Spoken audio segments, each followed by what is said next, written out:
Šis likumprojekts paredz piešķirt pašvaldībām tiesības izdot saistošos noteikumus, lai ierobežotu nevēlamu un kaitīgu troksni, kas rodas pasākumu laikā, izklaides vietās un izklaides darbības vietās. Tomēr, lai novērstu iespējamo nepareizo interpretāciju pašvaldībās, likumprojekta izskatīšanas gaitā ir nepieciešama nepārprotami norādīt, ka šis regulējums neatiecās uz šautuvēm, militārajām mācībām vai medībām.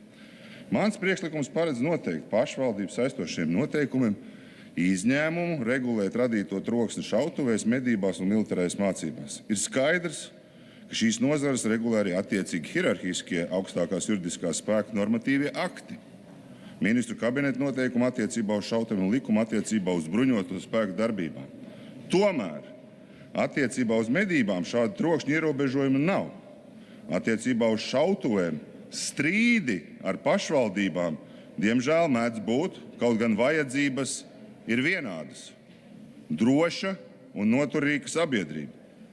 Par medībām jāsaka, ka arī apdzīvoto vietu teritorijā tādas var būt. Pat tik skumjā veidā, kā savainot dzīvnieku ciešanu izbeigšanu.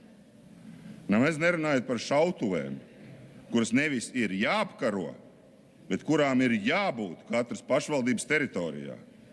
Lai katrs iedzīvotājs zinātu, kur tāda ir un varētu pilnveidot savas prasmes. Nerunājam tikai par patversmēm, bet mācamies arī aizstāvēt sevi un savus tuvākos.